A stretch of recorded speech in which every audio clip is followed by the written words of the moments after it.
I guess we can start off with the ginormous coffee-selling elephant in the room. Jimmy Butler finished this game with 47 points, 9 rebounds, 8 assists, 4 steals, a block on 55, 50, 100 shooting splits. By far and away, the best individual performance we've seen in this playoffs.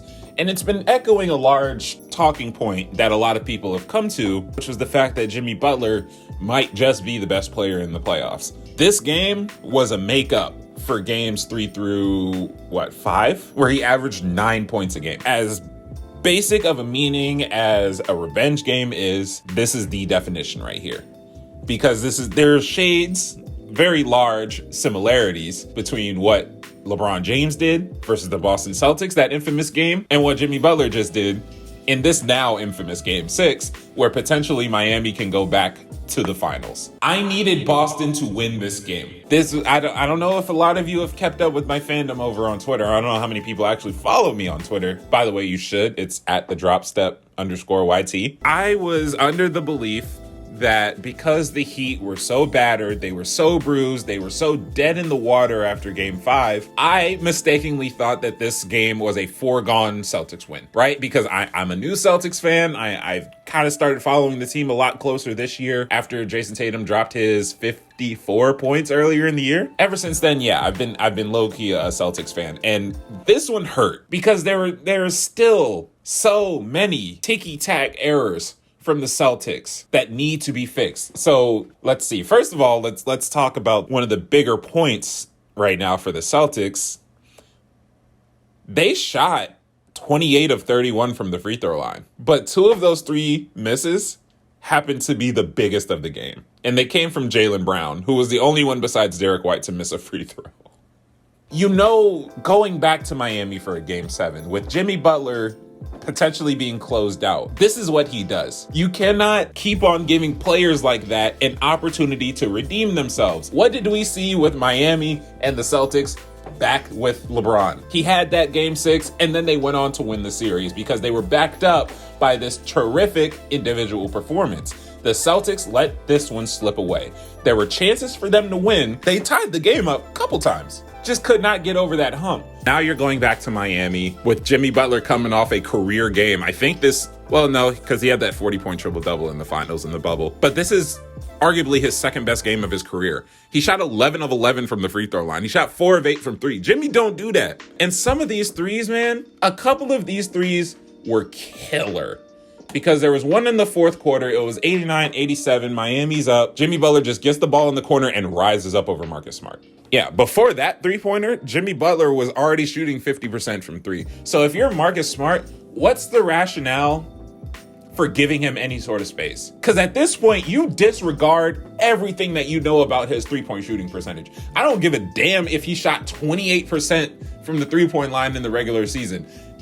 Get up on him. And I understand there might have been some reservation because of how close and ticky-tacky they were calling these fouls, but you have got to get in his grill. Jimmy Butler just did superstar things. As a Celtics fan, it hurt because I really wanted this series to be over, because now my confidence went from here to start this game all the way up here. We all the way down here.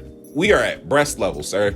This is bad. This is not where you want to be right now. And a part of the problem, I think, all night was the offensive rebounds. A team with Al Horford, a team with Robert Williams and Jason Tatum should not be getting out-rebounded on the offensive end. That is inexcusable.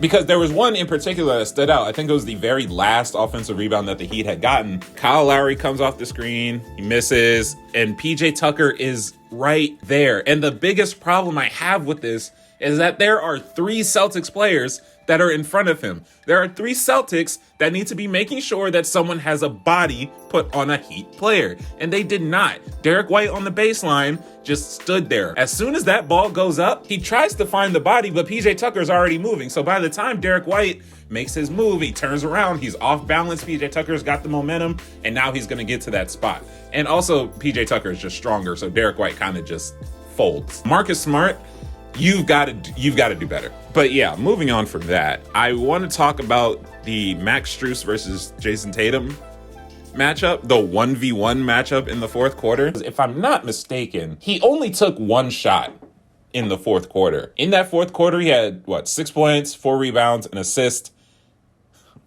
Jesus H. Christ. And 4 turnovers. This has been another talking point that has been mentioned all throughout the year. This team needs someone to handle the ball in the clutch. It cannot just be Jason Tatum. It cannot just be Marcus Smart. And when Jaylen Brown has the ball, can't dribble. He can't dribble the fucking basketball, so he's just gonna lose it. Even he had 4 turnovers this game, and he fouled out. And he had the 2 most important missed free throws.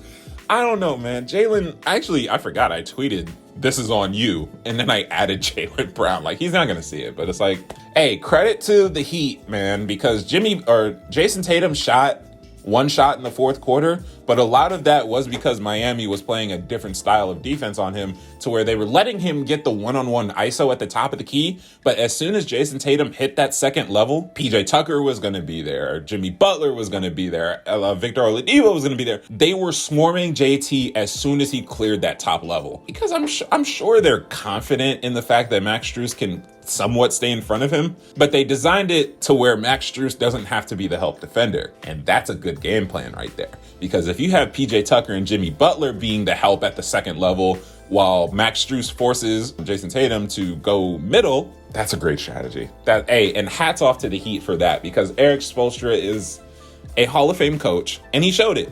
He made some really good adjustments this game. And props to the Heat. Going back to Miami Game 7, we'll see how it is. I'm not confident. I'm nervous. There were so many little mistakes. Marcus Smart going 4 for 15 didn't help. 1 of 9 from 3. Al Horford also 1 of 6 from 3. He had a huge three-pointer. White drives back out. Horford, open 3. Puts it in.